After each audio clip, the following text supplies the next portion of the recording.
Welcome to the MMA Roadshow, episode number 107 and a half.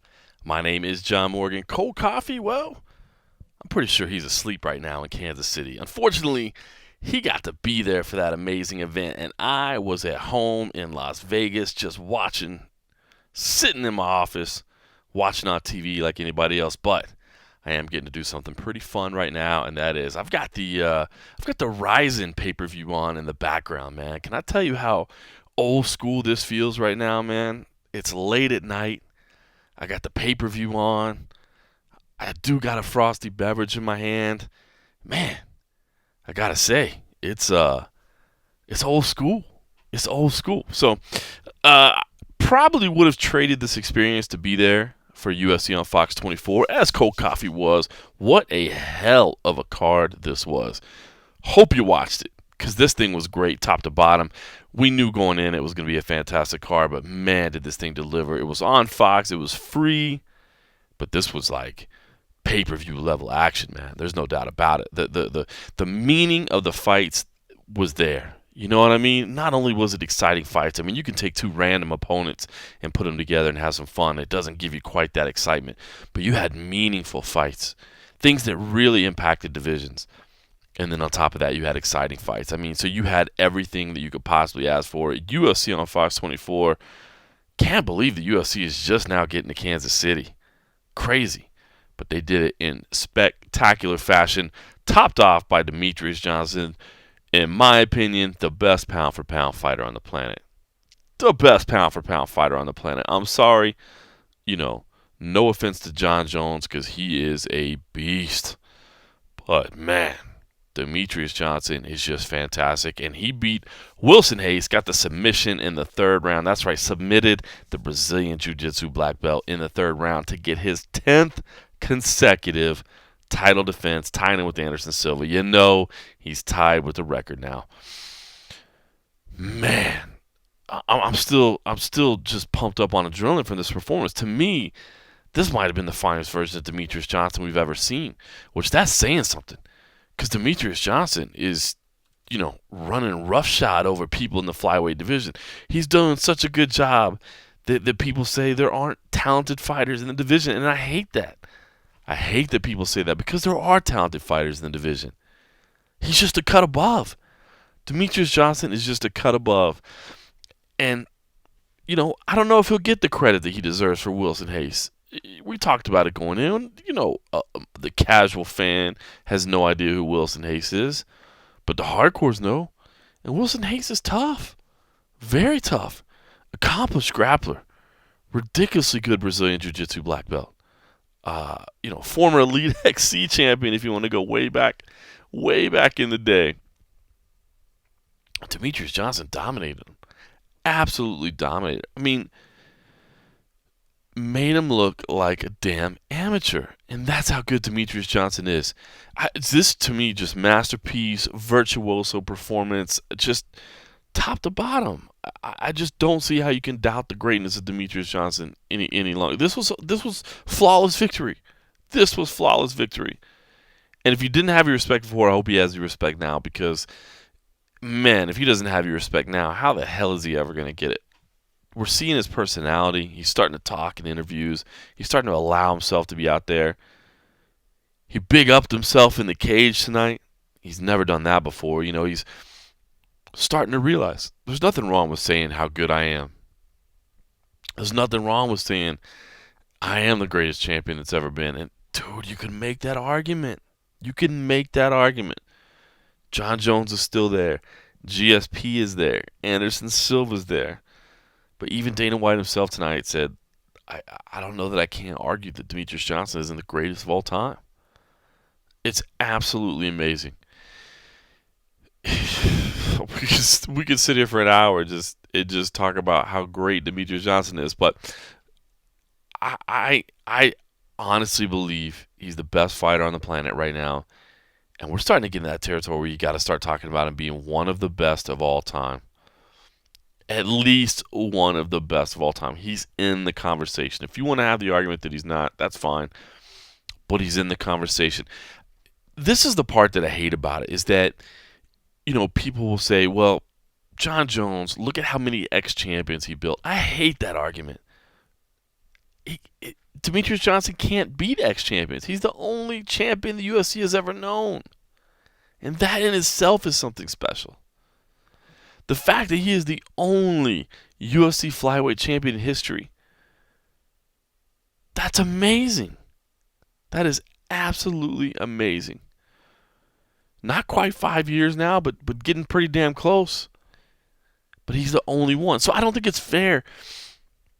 I don't think it's fair to argue that John Jones, beat 5 former champions. Okay, cool. Are you telling me Demetrious Johnson wouldn't beat those people too? And I don't want to take away from John Jones. I'm a huge John Jones fan. I think he's amazing. Can't wait for him to be back. Personal issues aside, as a fighter, he is incredible. I'm not taking away from John Jones. I think you can make an argument for Demetrious Johnson without insulting John Jones. But that argument that, John Jones beat all these former champions, to me, it's a garbage argument. Demetrious Johnson has beat everybody, every challenger. Well, should he give away the belt and then beat people for the belt? Is that what he should do? Should he be stripped of the belt every time and then just say, well, now I'm fighting for the belt so he can beat former champions? I mean, come on, that's silly. That's silly. You can't use that argument. That's a stupid argument. You can't use it.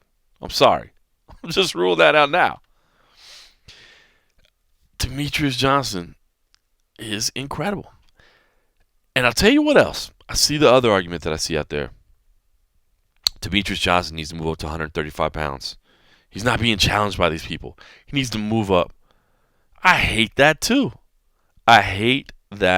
Now, if you want to say that, look, I'm not interested in watching a Demetrious Johnson fight because I know he's better than the competition. Okay, I kind of get that, right? I kind of get that. And that's your argument to make. That's your $50 to spend right now. He's not headlining pay-per-views. He's on Fox. He's mostly fighting on free TV. So that kind of takes that out of the equation. But if that's your argument, is saying that I don't want to spend the $50 because I just know this fight's not competitive. Well, I get it. I mean, I don't know how many Floyd Mayweather fights have been competitive over recent years, right? Everybody knew Floyd was the better fighter, but they still bought it anyway because of the persona. But if you watch that interview that we had in Fight Week in Los Angeles earlier this week, Demetrious Johnson said, "Hey, I'm not going to act that way. I'm only going to act the way I am. I'm not going to go outside of me and be, not true to myself and real in order to sell tickets." And I can respect that. But I don't think that you can say that it's not worth watching. I just think that he's the best possibly martial artist that we've ever seen. And I think even if he's fighting against somebody that you think he's going to beat, it's worth watching because he's that damn good. He's that damn good. But my thing is this. I don't think he needs to go to 135. I don't think he needs to go to 135. I think he needs to just stay at 125 and push this record out as far as he can. He's talking about breaking the record, trying to get it to 11. Now, think about this. There is that kind of asterisk, right? Anderson Silva, the only reason his was 10 is because Travis Lutter missed weight. Anderson Silva beat Travis Lutter, so you can make the argument that it's 11. So, I would say Demetrious Johnson, if he wants to be completely in the clear, he needs to get it to 12, right? If he wants to get it completely in the clear. But on top of that, I'd say just keep going. 13, 14, 15, 20, 25. I mean, if he can do it, why not do it? And I love the fact that Cody Garbrandt is saying, man, you have to beat me. Beat me for 11. And that's cool. But Cody Garbrandt needs to go to 125. And if that happens, I'm down. That's a super fight. I'm down.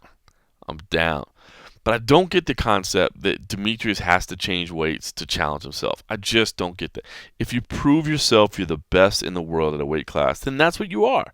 You're the best in the world at a weight class. I mean, I don't know. What do you compare it to? Joe DiMaggio's hit streak. Is that still a record? 56 games, whatever. Hopefully that's still a record. But when he hits the record, do you tell him he's got to go bat left-handed now? Or was Joe DiMaggio right-handed? I'm not going to, man. This is why I don't write about other sports. But you know what I'm saying? Like, why do you have to change things up? Why can't he keep being who he is. I, I'm sorry. That's what I think. Now, if he wants to make more money and that's imperative to him and important to him, then yeah, maybe you got to move weight classes and all that. Because I get it. As a consumer, if you're saying I'm not interested because I know he's gonna win, that's your $50, man. That's your time. That's whatever. But to me, this is like watching, you know, Babe Ruth play or Michael Jordan play or whoever, man. This guy's one of the best ever, and he's just absolutely incredible. And he got it done tonight, submitting the Brazilian Jiu-Jitsu black belt, not just winning, not just dominating from start to finish, but then getting the submission too. I just don't know what else you can ask. I don't know what else you would want from him. So,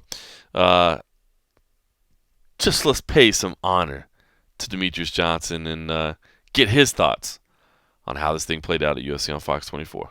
I guess is the moral of the story that if you ask Demetrious Johnson to go to the ground and play with some jiu-jitsu, then you might get what you ask for? Yeah, absolutely. You know, Wilson Hayes, he's a great guy. He's had 30 MMA fights. He's a black belt in Brazilian Jiu-Jitsu, and this is the first time he's ever got submitted. So that just shows you the type of stuff I'm working up with Matt Hume, Brad Kurtz, and AMC, Pickerish, and Kirkland, Washington. I'm a white belt in Jiu-Jitsu. I haven't really been able to put a lot of time into my gi game, but I'm always putting a lot of effort into my submission grappling.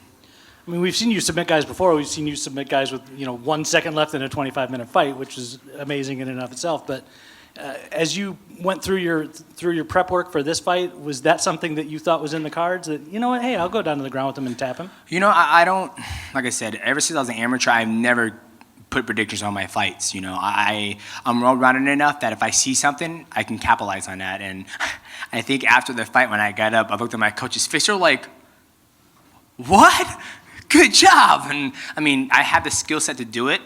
So I was happy to be able to work the things that we worked on, and then everything just worked out perfect. In terms of what he was doing in the fight, it seemed like he had a fairly solid-looking game plan. You were never around to get hit on the end of most of his punches. Do you feel that was the situation in there? Yeah, I guess you could say that. I worked extremely hard this camp. I was very focused. And we watched a lot of video on him. We had Bibiano Fernandez come down, work with me, Matt, and the rest of the guys. And like, okay, I'm the man from the jungle. I'm pure jiu-jitsu. This is what he likes to do. And for us to be able to take a step back and listen to Bibiano and ask him questions, as a jiu-jitsu practitioner, why do you want to do this? Why does this make you feel comfortable? So when we got in there, last night while everybody was out, rehydrating, having a good time, like, yeah, I made weight. I was in my workout room working out, going over the things we needed to do to execute, and Tyron Woodley was there to witness it, and he goes, dude, like, I literally just watched what you were doing last night in the training room in the octagon. You're the number one guy in the world right now. You've set yourself up to be the number one guy of all time. Are you at a point yet, like in this 10 title fight run, where you can start ranking some of your performances? And if so, where does something like this kind of fall on the list? Well, it's hard because I haven't been able to seen it yet. I haven't seen the fight. But it was a good one. I think everything that we worked on, I would say the NCAA wrestling tournament kind of got me fired back up. Matt Hume's son, he just started wrestling, and them going and hearing them talking about all wrestling was awesome last night. So I was like, I need to get my wrestling back on point. My background's wrestling. I've out-wrestled guys who've gone to college and wrestle, so that was a huge inspiration for me to get my wrestling. And my takedown defense tonight was perfect, even though he's been able to blast through people. and they had a great game plan. I talked to Dominic Cruz already. He goes, you guys are well prepared. Now that you've accomplished the 10 straight successful defenses, can you put it into perspective what that means now that you've done something that only Anderson Silva has done, and you have a chance to break that record now? Yeah, it's definitely awesome. I think any champion in the UFC or any sport, the Chicago Bulls, when Michael Jordan, Scottie Pippen, and Dennis Rodman were together, they wanted to try to get as many championships as they could. For me, I got 10. I could take this belt home, and hopefully next time I fight, I can break it. And then I might go for 13 or 14. Why not set the bar high? Usain Bolt, he's the fastest man on land. I'm the fastest man in mixed martial arts. So I'm going to keep on proving that, and hopefully I can set it to like 15. Then I'll retire. Then I'm like, okay, Matt, I'm done. Brad, it's awesome. Let's just train together and keep on getting better and not put my body through, the turmoil of cutting weight and the aches and bruises. Demetrious, before you could even really get back probably out of the octagon, you were asked a question about Cody No Love. Shortly thereafter on Twitter, he mentioned that he feels like you're still that you're dodging him. Is it just more the case that you have more unfinished business in the flyweight division? You know, the whole thing with Cody, I'm not really worried about it, dude. Like, if somebody comes, I've never told anybody down to come to my weight class, right? Like, I have nothing but love for the guy, but at the same time, he just won a belt. He just won a belt. I've defended it 10 times. I've been in this sport longer than he has. Like I said, if he comes down and wants to fight at 125, we welcome it. But he doesn't get to dictate. Well, maybe, I don't know. Maybe he does get to dictate supporting Dana White. Or I don't know. But at the end of the day, it is what it is. If Cody comes down to 125 and UFC deems him ready for a title shot, perfect. We can get him up. But until then, he's got to fight TJ Dillashaw. Then they just signed a new 135er, Molin Perez, and Dominic Cruz is still there. So for me, I'm just focused on making history, going for 11 title defenses, and then I have options, and I can decide like, you know what, maybe I'll go up to 35 and fight him for his belt. You don't have to cut 25. You just keep on defending your belt. You get 3 or 4 belts on title defenses, and I'll come up. Then I'll fight you. Then you don't have to worry about cutting 10 more pounds. Or unless you want to, then that's fine too. Going back to your division in that 11th title defense, you'll hear a lot from fighters in general and champions. It doesn't matter who you put in front of me, but if you absolutely 100% had to pick a name for an 11th title defense, who is it? It would be Chael Sonnen, because he would sell the hell out of that pay-per-view. You said pick a name, and I did. There you go. All right. Or Conor McGregor. I mean, nowadays everybody's talking about big money fights, right? Big money fights. I am not afraid of one man in this whole UFC octagon roster. I truly don't care. What's the worst going to happen to me? I lose? I get knocked out? Yeah, well, you've already defended this 10 times. Well, I know, but a lot of people are calling, I'll fight him. He's scared. I was like, dude, I'll fucking fight Conor McGregor for the biggest payday of my life. Right. If I got knocked out, perfect. Thanks, Conor. You weigh 170 pounds, but guess what? I'm going to be laughing all the way to the bank. So when people try to call me out, like, oh, you're scared of this, like, no, dude. Like, come down to 125, we can fight. But if you ask me, who would I like to fight, and I know I'm going to make the most money, I'll fight Conor McGregor. So Demetrious Johnson, man, I don't see how you can't be a fan. Hopefully he's a guy you respect. Hopefully at this point you're a fan. It's just I just don't see why he doesn't get the respect that he deserves. And I'm done talking about it. I'm done asking about it. We had a great conversation this week. It's obvious he doesn't care. He's happy with where he's at. Financially would love to make some more money, but isn't going to do anything ridiculous to do it. And he's good where he's at, man. And you know what? I'm just done. You start setting all-time UFC records. I'm done talking about what the casual fan thinks about you or why you don't get, as much respect as you think you deserve or whatever else the case may be. It just doesn't even matter anymore, man. You're setting all-time UFC records. That's all that you need to know. That's all that you need to know. All right, co-main event. And let me just say, while the audio was playing, Mauro Ranallo back in Japan. Love it. Lenny Hart shouting things out.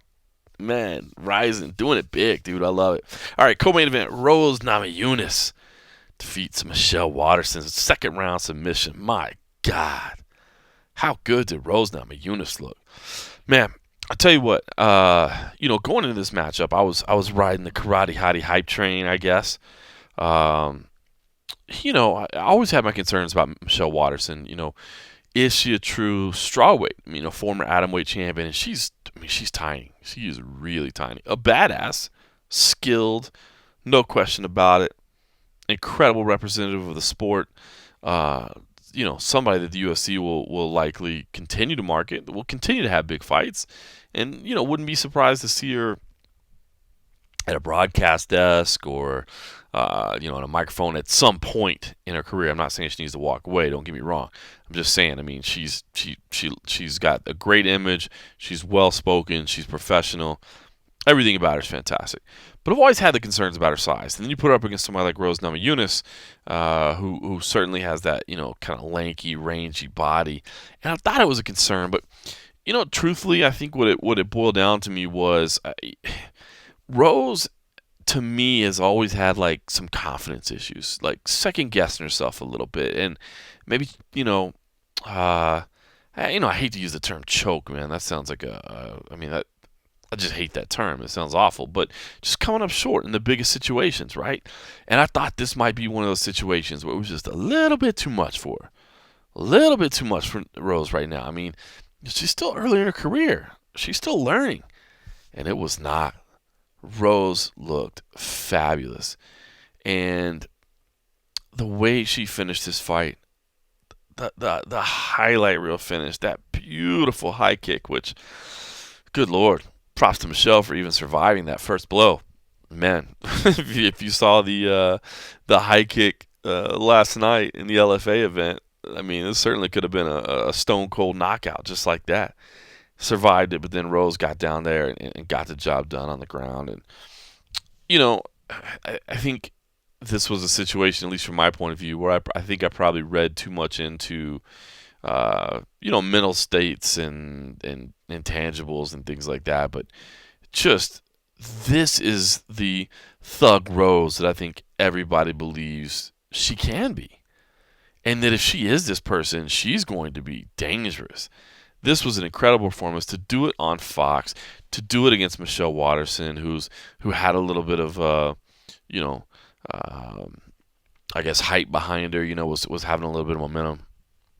This is huge for Rose, and I tell you what, I think it makes perfect sense that she gets a title shot next. I really do, and I know she had the title shot before, and I know there's other people in the division, but I do think it makes sense that she gets the title shot next.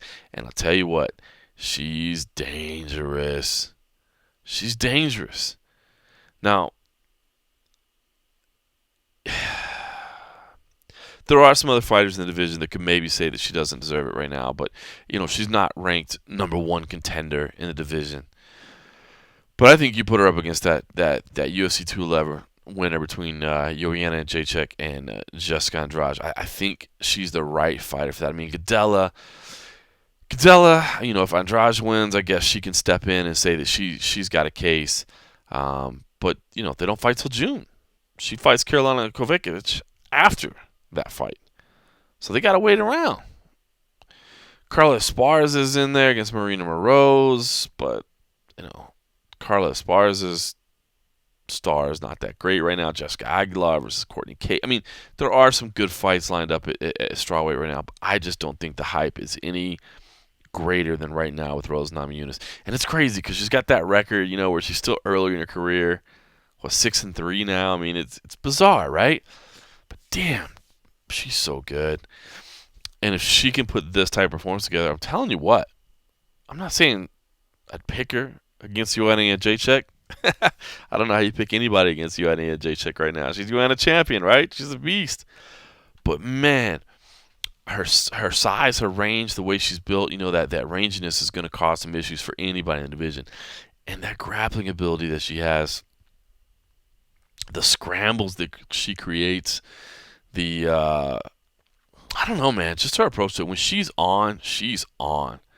And I'll tell you what, sign me up for her against Joanna or Jessica. I love that fight either way around. I think she earned it. And UFC President Dana White, did some of his interviews. He kind of said the same thing. He's like, look, again, nothing's certain until you have it. Nothing's certain until you have it. But it sounds like everybody's on board, and I think it's the right decision. So let's hear a little bit from Rose Namajunas, who again, kind of has her confidence back, has the self-belief that's good to see. I feel like she's turning a corner right now. I feel like she's also going to have to turn a corner in her password management system, because she had a funny little moment here when she talked to the media after the fights. Hey, Rose. Hi. Congrats. That was amazing victory. Nice job. Thank you. Talk to us about that a little bit, how good it felt, because we talked earlier in the week about, a little bump in the road that you had last summer, but you felt like you were back and ready to prove something this time. Yeah, it feels really good to have my team all together and in the corner. Yeah, I don't know. I just was flowing out there. I had a little bit of I had to get my movement kind of, I felt like I made a few mistakes in the first round, but I just had to stay calm and go back to the corner and just take a deep breath. And the second round, I knew it was going to come together. You were the betting favorite in this fight, but still it felt like a lot of people completely overlooked you, like it was sort of a situation of what have you done for me lately, and Yeah. she had done something lately, and you hadn't necessarily. Right. Yeah. Did it feel like that to you? And if so, how vindicated do you feel getting a win the way that you did? I don't know if it necessarily felt like that strongly to me, just because I don't really pay attention to that stuff anymore. It used to have an effect over my life, but I don't really pay attention. I mean, my phone has been off like almost the entire week, so to me, just eliminating those outside voices is the best, and just listening to you. And but yeah, that's kind of like what I expected. It's just part of the business. That's just how people think. The hardcore fans that are about me, they always are going to support me, and I think that they're always going to know that I'm capable of greatness. But yeah, I think that the kind of like uneducated fans is the ones that's like kind of behind the hype trains and stuff like that. But I don't know if she really had a hype train, because I mean she had a spectacular performance. I mean she was glowing at the weigh-ins, like she's on point. I take nothing away from her. Like she was ready, and I knew that going into this fight. So yeah. In terms of what to expect physically from her in the fight, she seemed to have a strategy of going after your knee. And in the second round, it seemed like you were kind of slapping at your knee and slapping at your leg as if you were inviting her, you know what, keep doing this because it doesn't bother me. Was that what you were trying to sort of say with that? Yeah, definitely like shutting down people's best, weapon is definitely the key to beating your opponents. And that was kind of my way of doing that. I actually planned on doing that beforehand because I knew she was going to do that. I know that Jackson camps, they like to attack the knees like that a lot. John Jones is pretty notorious for that. So, it still was messing me up too. I knew she was going to do it, but it was just really quick. And it was kind of like throwing me off just a little bit. But I just made it up in my mind that that's not going to bother me. It's just a defensive tactic. I'm not going to let that break me, and I'm going to break her with it, knowing that it's not bothering me. When Dana was in here earlier, he said he believes you are indeed, ready for another title shot. Can you just kind of reiterate what kind of plan you have? I mean, are you ready for that to be the next one? If you need to take one or two in the meantime, is that what you're willing to do? What's the situation? Yeah, I mean, there's no need to get too specific just right this second, but I changed all my email and computer passwords to ANU 2017, so that's kind of just what I have in mind, just that general goal. So sometime it's for the year it's over with, but I don't want to put no specific stamp on it just yet. Yeah, I didn't change all my passwords, but almost all of them. You gotta tell yourself these things. So again, Rose Namajunas has her eyes set on the title, and man, maybe she'll be in Dallas. Maybe she'll be in Dallas sitting cage side for that fight. I think it certainly makes sense. Looks phenomenal. Again, meaningful fights, great performances. And it continued down the card. How about Robert Whittaker picking up the second round TKO win over Ronaldo Jacare Souza? Man. Whittaker just keeps proving people wrong, including me. I said it going in. I thought the guy was making a mistake in the beginning when he moved up to 185. I thought, man, this guy's a 170er all day long. What's he doing going up to 185? He's gonna get outclassed, outsized up there, man. It's not good. And then he just keeps racking up win after win after win. And then he gets himself into a fight with Jacare Souza. And you say, well, good for him, but this is Jacare. This is a guy that's at the top level. This is the upper echelon.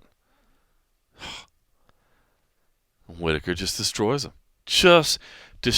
Goes to the ground in the first round and never panicked. Never made any mistakes. Just did what he had to do. Kept the basics. And got himself back to his feet. Shook free. Incredible.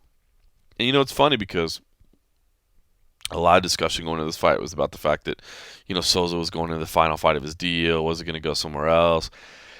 And you think about that, would there be some uneasiness going into the fight? But he gets the deal signed, right? 1 day before.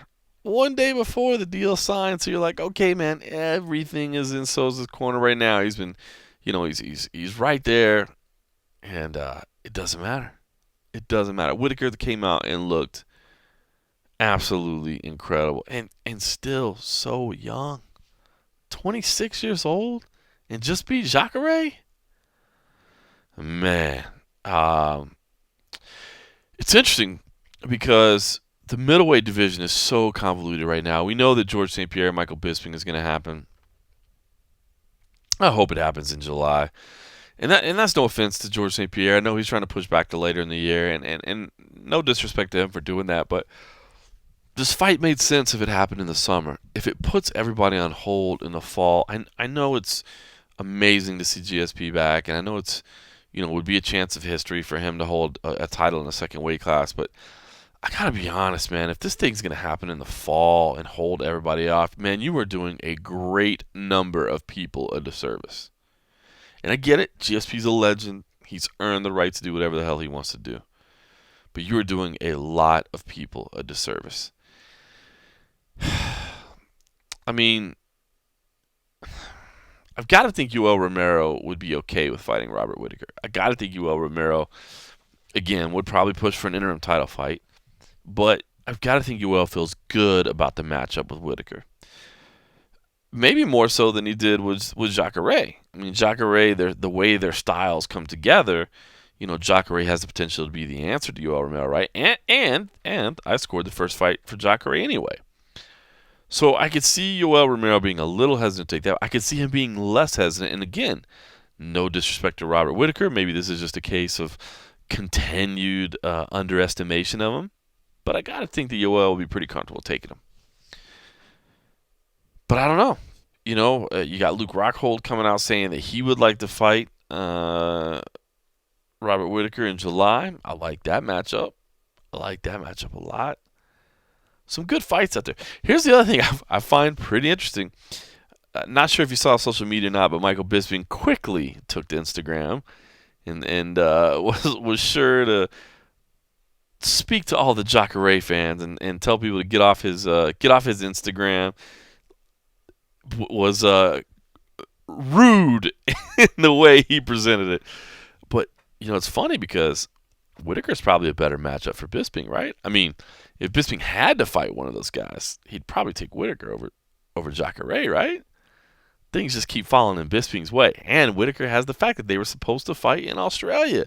He says, you owe me a fight. I love the fact that he came out and said that. Now, he didn't hard sell it. He kind of had a little smile to it or whatever. But he said it. So, I dig it a lot. The juice. Whittaker, young kid. How exciting is this guy in this matchup, this victory? Absolutely incredible. Now, Whittaker, not one for a lot of words, but you got to hear from the guy. See what he's got lined up. Robert, congrats, man. Holy cow, dude. That was kind of crazy, huh? Yeah, thank you very much. It was a good fight. I'd say it was a good fight. It got you another $50,000, which is pretty nice, right? Definitely. Every cent that I can give back to my training staff and provide my family for is always good. He had a couple moments in the fight where he did some good things, but you were dominant from start to finish. Did you expect the fight to go that way, where you just really, really controlled things throughout? Expect's not the word. It's I prepared for the fight to be that way.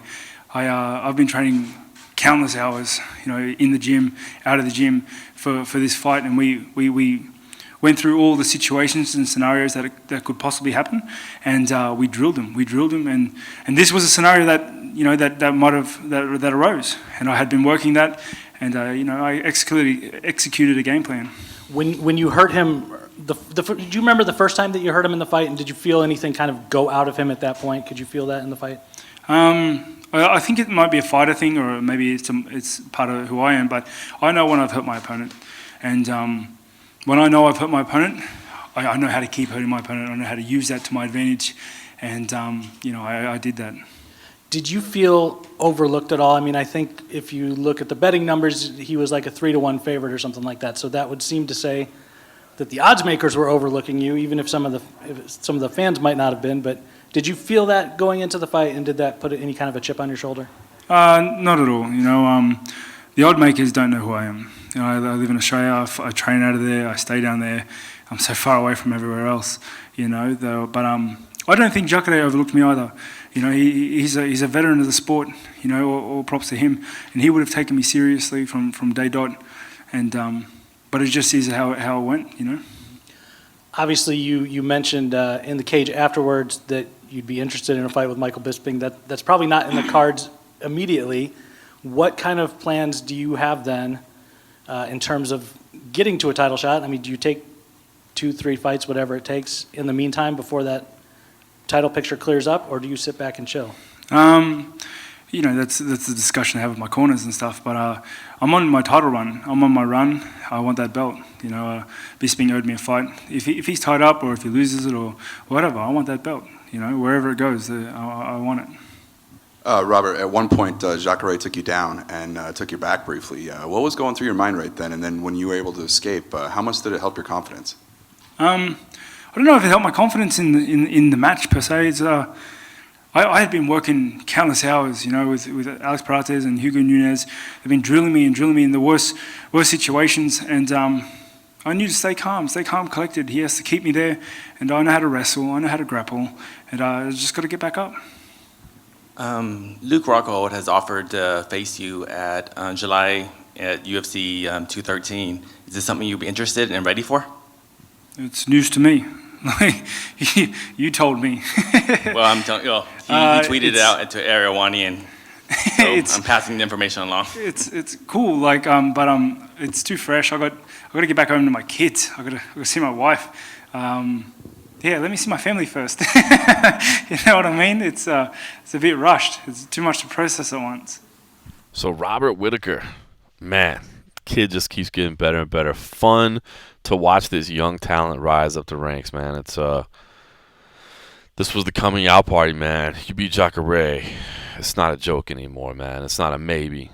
The dude is the real deal. All right, the main card started out. Renato Moicano picked up a split decision win over Jeremy Stephens.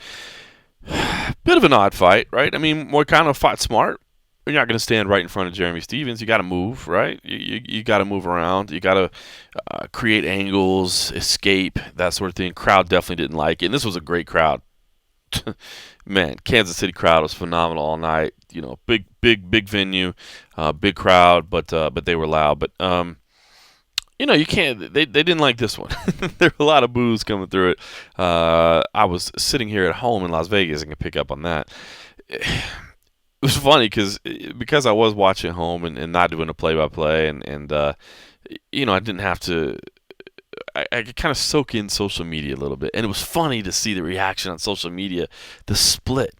It was like every other tweet. One, Moicano is smart, is fighting intelligently. The next tweet, this dude sucks. The next tweet, it was just back and forth. It seems like people were split down the middle, and I guess that makes sense in a split decision. But some people loved what Moicano was doing, and some people absolutely hated it. I think it was understandable. I didn't love it. I didn't hate it. Jeremy Stephens, man, as dangerous as he is, I feel like he doesn't necessarily make the adjustments he needs to sometimes. So, he's the bull in the china shop, so to speak. He's coming out there and looking to do work, but when things aren't going his way, doesn't necessarily make the adjustments and the tweaks that he needs to. So, wanted to pull the trigger on Moicano coming into this fight, and I should say, by the way, just another shit day of picks for me, man. What a horrible 2017 this has been for me. But I wanted to pull the trigger on picking him in the upset, but just the gear layoff and the fact that he wasn't exactly convincing last time out, I wasn't sure. I wasn't sure, and I thought he looked decent. I didn't think it was the most exciting fight, but I think it was the right fight to fight against Jeremy Stephens. So for that, I'll give Moicano credit. No hate whatsoever. I think this is the right game plan, so to speak. All right, the preliminary card. Alexander Volkov picked up a decision win over Roy Nelson. Clear cut here, right? No questions about it. Volkov fought smart. use that height, that reach, that length to his advantage. I thought he did a fantastic job of fighting the way you should fight when you have that type of height advantage. We don't always see that. We see people not necessarily, use their God-given gifts to their advantage, and I thought he did a great job of it.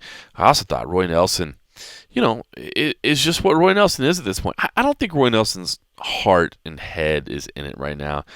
This, I believe, in my understanding, is this was the final fight on his UFC contract, and I fully expect him to be leaving. Just a pre-fight.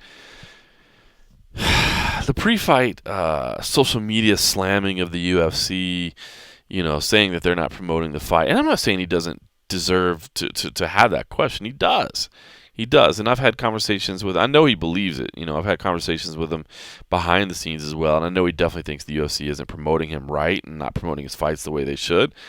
And that's his right to feel. But I don't know. I don't want to ever question anybody's commitment. I hate seeing somebody going into a fight and it seems like they're upset with the circumstances around them, and I just don't ever think that's a good thing. I think you got to be a little bit at peace in your head or what have you, and he definitely wasn't. So is his heart in it? When he's frustrated with his employers, is he really into it? I don't know. I mean, I know he loves the sport. Doesn't necessarily love the fighting aspect of it, but loves the martial arts aspect of it. And obviously this is how he takes care of his family. But I don't know. Hopefully Roy Nelson can get himself a clean start at Bellator, because I think that's where he's going to end up. I think he leaves the UFC. And, fans love him, man. There is no doubt about it. This dude is... people are attracted to him, man. He's got the it factor. He's got that something, that X factor that you can't, you can't build unless you have it, and he's got it. So, yeah, good win for Alexander Volkov. Very respectful afterwards, saying he's not calling anybody out. He knows he's new, that he's got to, develop his spot in the sport, and he's not calling anybody out right now. But you can make waves in the heavyweight division pretty quick. So. We'll see what happens. I think hopefully Roy enjoys his new career in Bellator, because I think that's where he'll end up. And we'll see what Alexander Volkov can become. Now, another guy that's got something. How about Tom Duquesnoy? Guy has been the European it kid for a long time. Everybody from the European scene will tell you what this kid is all about, and he came in and got it done, man. Young kid, hailing from France. If you didn't watch the fight, definitely make sure you check it out. Just 23 years old. Been on on everybody's radar for quite some time. Bama product, and came out and did what he was expected to do against Patrick Williams. I thought Tom Duquesnoy was not nervous early, but he didn't come out and just dominate. It's not like he came out and smoked somebody in 30 seconds, but it was his UFC debut, and he came out afterwards and said, yeah, I was a little bit nervous. It was a little bit tough. But, man, nearly finished the fight at the end of the first round. I thought, honestly, they could have called the fight at the end of the first round. Landed some elbows. Patrick Williams collapsed to the floor, and I thought they could have called the fight right there, to be honest with you. Patrick Williams, kind of stumbled as he got up. But he went back out there. But, props to Tom Duquesnoy, man. He saw what was happening, and he got the job done. Came out there and just, brutal barrage of elbows again right away. Got the job done. And this kid looks like the real deal at bantamweight. How exciting is bantamweight right now, man? This kid comes in. Marlon Moraes just signed there. Bantamweight, damn, more exciting than it's ever been before. A lot of names there. But let's hear from Tom Duquesnoy. I like the kid's attitude, man. He's not afraid to say what he wants. He's not afraid to say what he's working towards. I'm not going to rush in it. He had a chance to be in the UFC a few years ago. Want to develop a little bit more. So I don't know. I like this kid. I think if you have friends from Europe, you've heard about this guy. I mean, they've been preaching about how wonderful he is, and he showed it. But I like what I hear from him on the mic as well. He seems very refined and professional in his approach. I don't know, man. Kid looks like he's pegged for stardom. What did you think about tonight, the whole experience? Good. Glad to be here. UFC is is a dream come true. But it is also the continuity of my professional goals. So it's a mix of that's normal, and a mix of I'm very glad actually, because it's a big thing, you know. I used to fight for a lot of main events, but you can compare with a show like UFC. How did it feel, I guess, the walkout? And did you feel, were you nervous? Were you excited? Like, what was it? Again, that's a mix of both. Now you have to convert the negative stress into a positive stress, and that's what I'm trying to do. And actually, I'm a little bit stressed, for sure, a little bit nervous, because stepping into a cage is not something natural for someone. But it's overwhelming. I like it. I like the sensation. I feel like I'm made for it, and I like it. I like the whole process of the fight week. I like to step into the cage. That's my work, but it's also my pleasure. In the first round, you got dropped, right? You got hit with something, and it looks like you fell down. They never showed the replay, so it was hard to tell. A loss of balance, probably a loss of balance. The Patrick Williams are very powerful, very explosive, very unpredictable, and I think he catch me with the right hand probably, and I lose my balance. So maybe I put a knee on the ground. I don't think I was touched at that point, but. I don't want to underestimate him. He did a very good fight. He's very tough, and he has the UFC level, no problem. Speak to the elbows. Was that a big part of what the game plan was? Because I think you did the most damage and ultimately ended the fight with the elbows. But is that something you were working on, or something that just came from the flow of the fight? Yeah, I think both. From the very beginning of my career, I've been always using elbows. It is also one of the things I work a lot every day. That's one of the European thing, because we have a high level in kickboxing and Muay Thai over there. So against the high level American wrestlers, I'm trying to use the elbow like an anti-wrestling game. You know, the guys I heard they're very strong on the upper body. Sometimes I'm less strong, especially against Patrick, who are very strong. So at that time, I'm trying to use the elbow, because he's not used to the middle distance, either in boxing, either in wrestling. So I'm good at it. So at that time, I'm trying to use the elbow, and it works. I'm glad it works. When you landed the elbow right at the end of the round and it dropped him, you kind of walked away and you went to your corner. Did you realize how much damage you had caused him at the end of that round? Yeah. I was about to finish him. I was about to the bell rang, but I felt that was the end. So it motivates me to continue the round and inhale, exhale, and be ready for the next one. So in my head, I wanted to try to finish him at that point, and I felt that I was about to arrive. What's next? I know you just had an amazing fight, yeah. But where do you feel you are? Are you one of those? Are you like John Jones? Like, I'm ready to go for that. You know, when he was your age, you know, I'm ready to go for that belt. Or do you want to take it slow? Step by step, feeling question, timing question. I'm aware that life you don't just have MMA.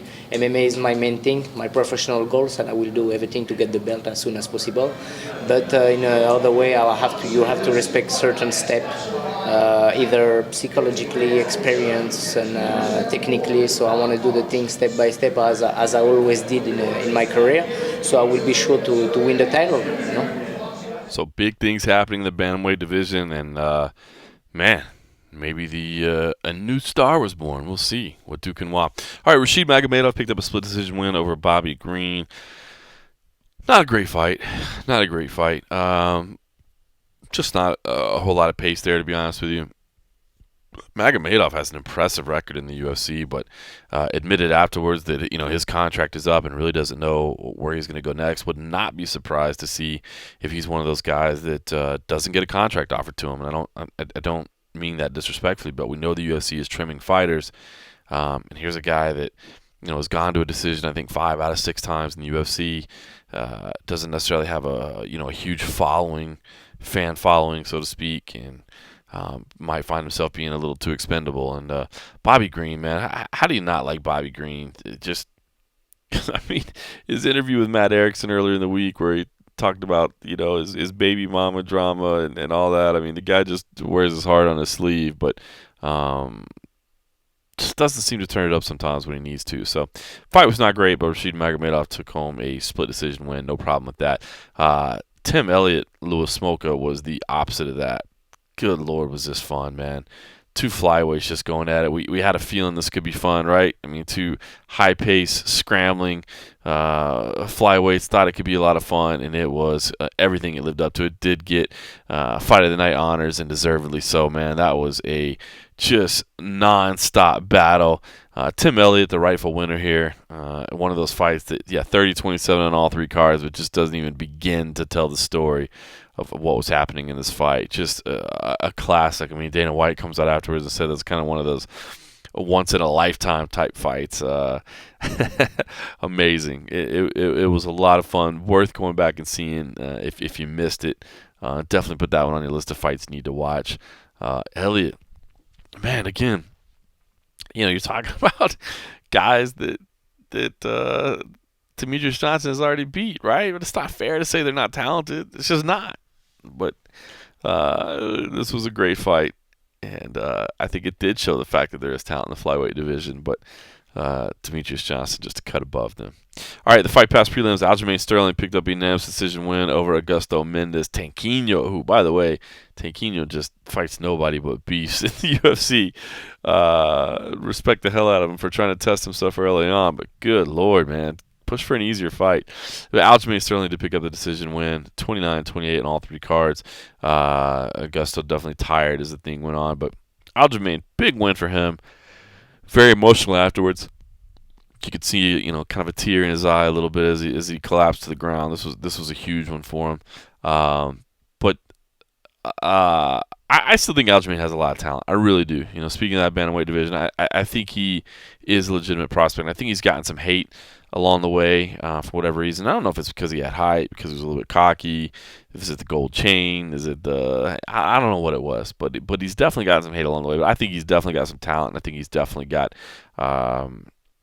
some bright days ahead of him. But I wanted you to hear this, because afterwards, with cold coffee rolling in the back, Aljamain let it out, man. Real harsh criticism of the judges, and didn't shy away from it. Said, kind of tried to spin it a little bit and say that, maybe it had made him better because the judges had been poor. It kind of made him, change his game a little bit. But wanted you to definitely hear this, because I think it's interesting comments. Maybe some validity to what he's saying. Maybe some just frustration. I don't know. Check it out. Aljamain, not afraid to speak his mind. So, coming to this fight, you're on a 2-fight losing streak. Did you feel the pressure? I felt some pressure. It wasn't really pressure that I had shit performances. It was more so pressure that I wanted to win for, one, my team.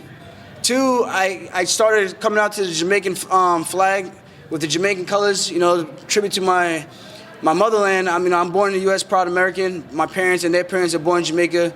And I just wanted to get a win for my countrymen, let them know, the MMA is developing in Jamaica, and there isn't many gyms, and there's not a lot of opportunities for folks down there. So I wanted to be that staple for them to look up to, there's opportunity if you make the right transitions and you do the right things to get to where you want to be.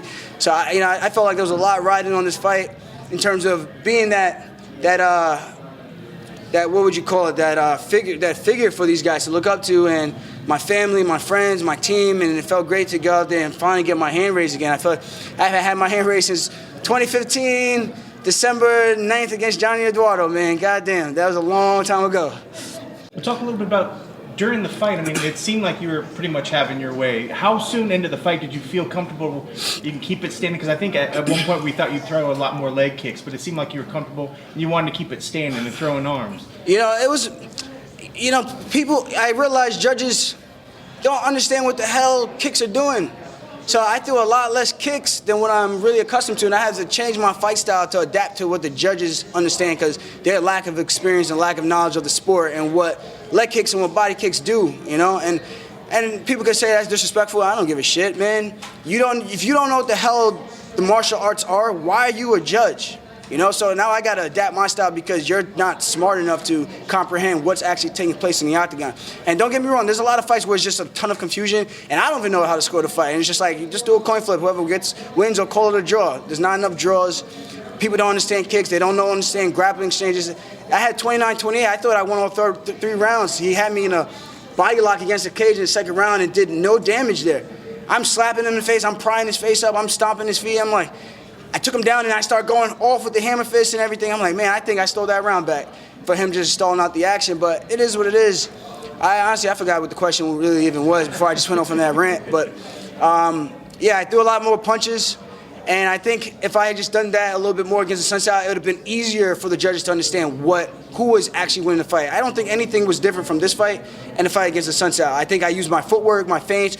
I was against the cage a lot, but every time he threw a haymaker, whoop, can't touch this. You know what I mean? So it's like, it's the same thing against the Sunset. I just didn't follow up with strikes. I threw kicks instead of punches. Now they like, oh shit, well, he's throwing punches, so I understand that. And, he's actually landing something, so maybe he is winning the fight.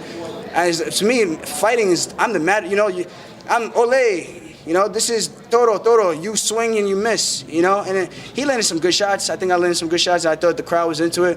And that's what I do, man. I try to entertain and try to keep the fights fun and entertaining. Was this fight more fun for you? Because you did stand in the pocket much more than normal. I think I stood in the pocket against the Sunset the entire fight.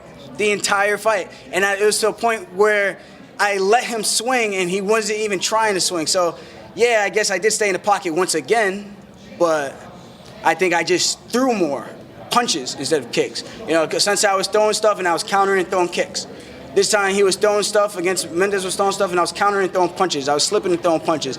I could have did that and thrown up head kicks as I'm weaving and he's missing that big haymaker. He's back his turn. He can't see me and I could come up with that head kick, And that's what I'm saying. There's so many different ways that the art of this sport can go and people don't really understand the intricacies that go into this, man. I put my heart and soul into this every single training, every single practice, and that's why it pains me so much. People may say, like, oh, he's a whiner, he's a complainer. It's like, no, man, I just want you guys to give me 100% like I'm trying to give you guys 100%. I'm in here busting my ass. For you to just come off the couch and just go start judging a fight with no real experience, I think that's just kind of a slap in the face of what we do for a living. I think that's fair. It's like what you guys doing for your job or your job outside of that, and people are like just coming in and just think they could just take your job and with no prior experience. You're going to feel like someone just shitting your freaking bowl of Frosted Flakes or something, you know what I mean? But whatever, man. Different strokes for different folks, I guess. All right, so Aljamain Sterling, got a feeling, might get some hate for that. Might get some judges that aren't exactly thrilled with what he had to say. But I don't know. It's interesting. It's tough because it's one of those things where you say, well, what right do you have to judge me if you don't have the experience? And there's some truth to that. I mean, it's like saying as journalists, what right do we have to say to write about the fights or to give our opinions if we've never done it? I mean, okay, you can say it. I don't necessarily agree with it. I mean, if you judge thousands of fights, if you watch thousands of fights, then you probably developed some concept of the sport. But that doesn't go back to the fact that we don't have some issues with judging. I just don't know if it's necessarily phrased exactly right. But I did find it interesting too that Aljamain said he actively changed his style to try to meet what the judges like, and I don't know. It's interesting. I don't know. I just thought to hear somebody be that open and blunt about it, I thought it was definitely interesting. All right, Devin Clark just dominated Jake Collier. There was a great fight there for Devin Clark. He looked good, shown some improvement ever since the UFC debut. Anthony Smith with the come-from-behind knockout win of Andrew Sanchez. Big fan of Anthony Smith. I was talking to our good friend Simon Head earlier. It's a story I've shared before, but met Anthony Smith years before he ever made it to the UFC in an airport. And we were just sitting there talking about MMA, and he was talking about his ambitions and what he was going to accomplish, and he was going to be in the UFC, and enjoyed talking to the guy, man. Pleasant conversation. Got on the plane, pulled out my laptop and searched his name because I hadn't heard of him at the time. Wanted to see kind of what he was about, and I think he was on a 4-fight losing streak at the time, but didn't shake his confidence whatsoever.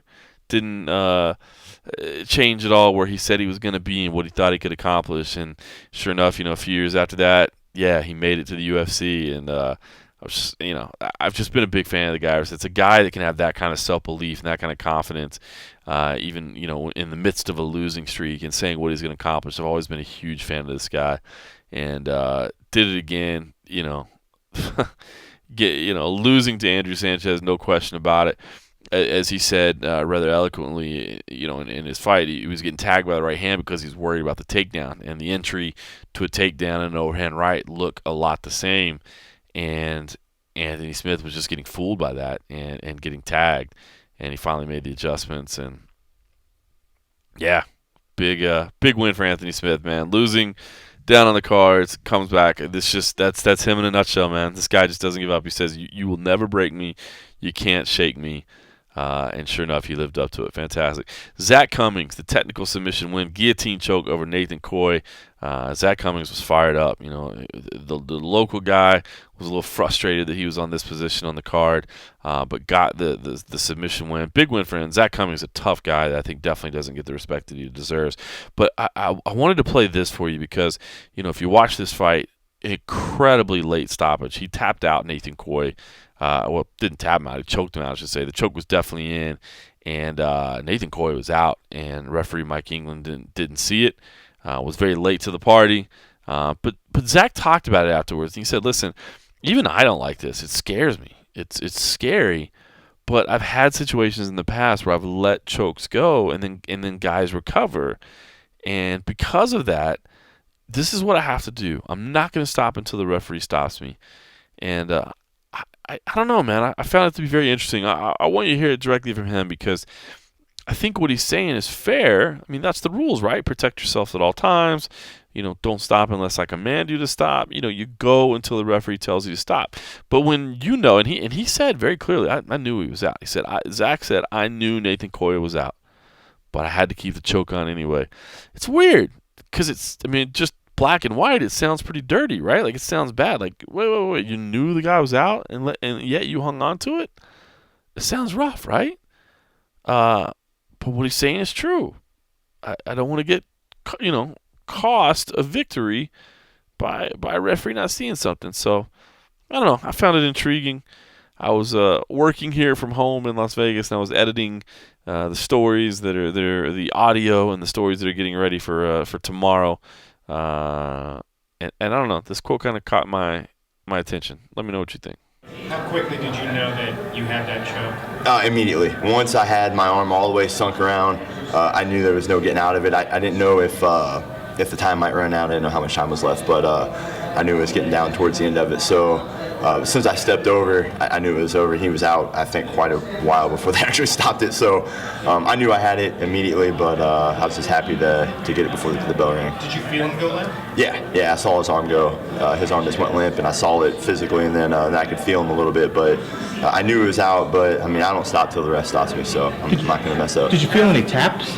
Because I think Stan said he thought he tapped. I didn't feel a tap. I don't know. Okay. I wasn't sure. I just saw his arm over here just went limp, and I just kept squeezing until I got stopped. But I didn't feel a tap. No. Okay. That choke kind of fighter is it when the guy is out, like he's out, like how long are you gonna hold that? Absolutely. So it was scary watching on TV. Yeah, I know. It's a rough thing because I've had fights where they've tapped, I've let go, and the ref didn't stop it. So it's happened to me, personally. So it's one of those where I knew he was out, but some guys play those little games where they'll act, they'll start breathing weird, or they'll do stuff, then you'll loosen it up, and they'll wake up real fast. So I hate to do it, but really I don't stop until the ref stops me. It just has to be that part, or else, I let go early. He starts moving. The fight goes to the second round. You never know what's going to happen. So I hate it. It scares me, but yeah, I don't stop. It's just you can't do it. All right, so interesting stuff there from Cummings. Certainly don't want to paint the picture that he's a dirty fighter, but thought it was kind of interesting for a guy to say, I hate this, but it's a reality of what I have to do. Interesting. All right, night started out with Ketlen Vieira picking up a win in the first fight night. Ashley Evans-Smith was just a step behind all night long. Just no question about it. Ketlen Vieira was the better fighter. That's all there is to it. Ashley Evans-Smith just looked a little bit out of sorts and a little bit behind the whole night. So that's it. UFC on Fox 24. Super fun card, man. Very entertaining. I enjoyed it.